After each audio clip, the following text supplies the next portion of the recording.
Chem 1500, lab number 8, welcome. Today we are determining the specific heat capacity of water and aluminum. What is the specific heat capacity? Best way to imagine it is to think of 1 gram.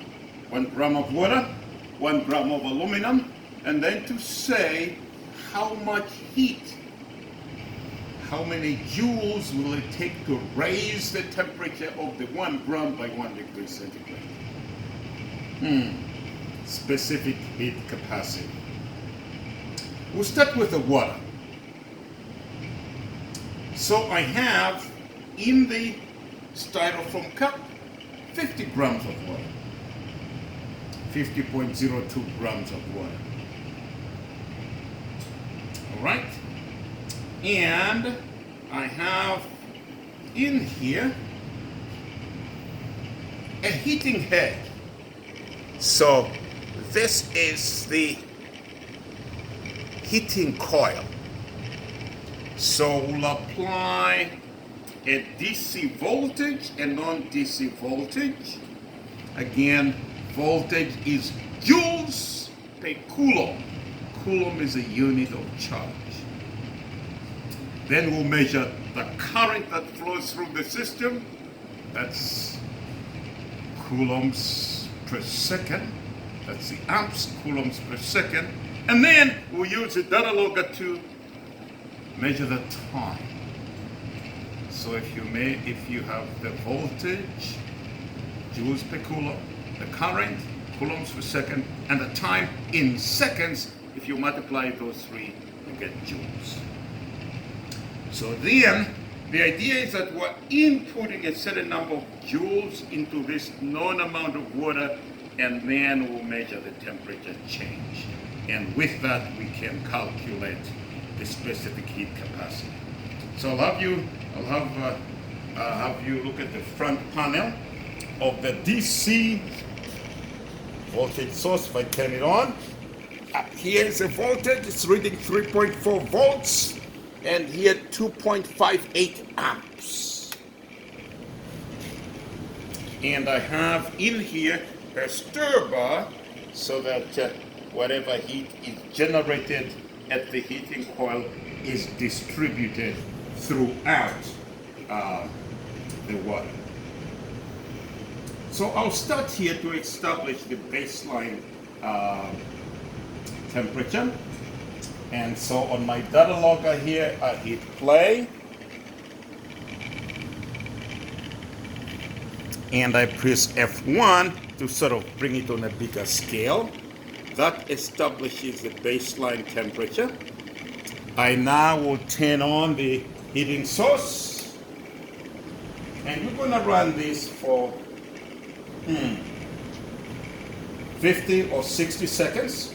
What you'll observe here is that after I turned it on, the temperature begins to rise.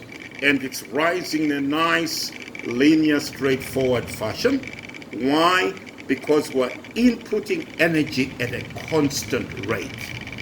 And so since nothing else is changing, the temperature is going up in a nice, linear fashion.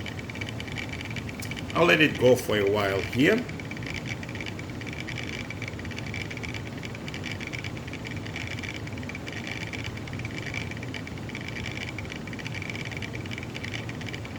If I now turn off the power source, we expect then the temperature to remain constant because we're no longer inputting any energy. I'll now stop the experiment by pressing play. And then I want to pick some points up here. Let's determine the change in temperature. We can pick any point, so deliberately we'll pick a point way up on the curve, and then we can look at the XY coordinates. I don't know whether I can see those. The X is 65 and the Y is 18.7. So that's the XY coordinate time temperature. And then I can go downward here way here. Nah, doesn't matter which one I pick, but something down there, and get the X and Y coordinate. The difference in the Y coordinates is the difference in the temperature, and the time to achieve that temperature change is the difference in the X values. So we have the time and we have the temperature change, we have the voltage, and we have the current, and with that we can actually determine the specific heat capacity of water. What are we expecting? Something close to 4.18 joules per gram per degree centigrade.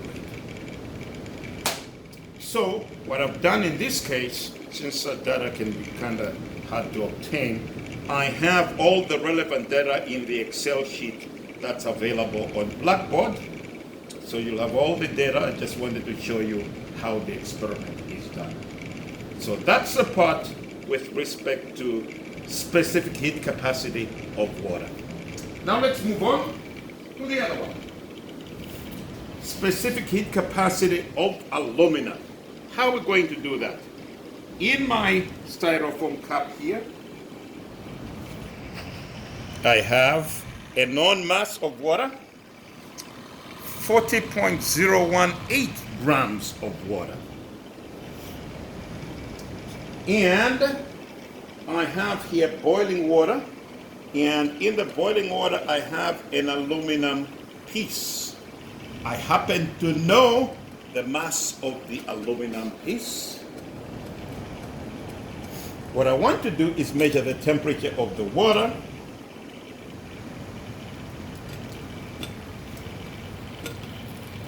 That's the top number up there.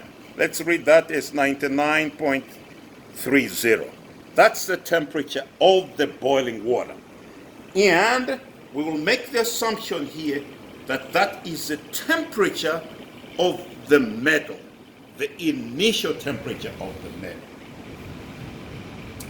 I'll now go to graph mode, and if you're doing this, all the directions will be provided to you. Would say press the home key, so you press the home key. Would then say put it in graph mode by pressing F1. I press F1, and then we'll say, okay, it's temperature versus time. That's what I want, but I've got two temperature sensors here, so make sure I have the right one. Temperature sensor 2 seems to be the right one, and I can check that it is the right one by measuring the temperature.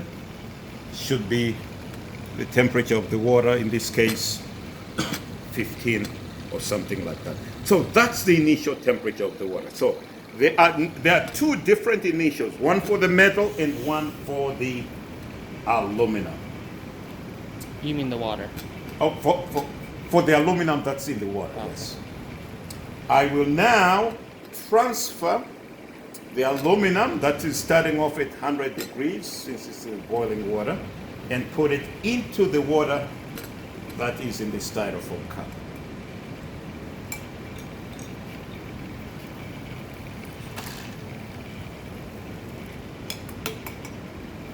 What you see here and what you ordinarily expect is to see a jump in the temperature of the water as the aluminum transfers its heat to the water.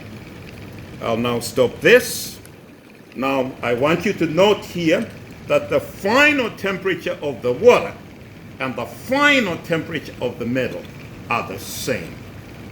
It's equal to the temperature that we've measured here. For the initial temperature of the water, we just need to scroll down here, go back down there, and record the temperature down there.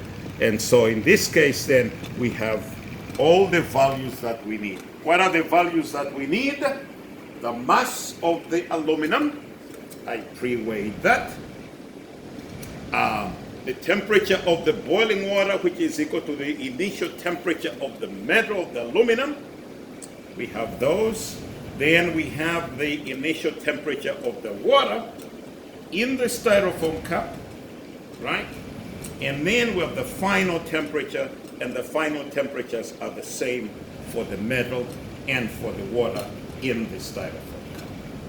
With that, we have all the data that we need to perform the calculations.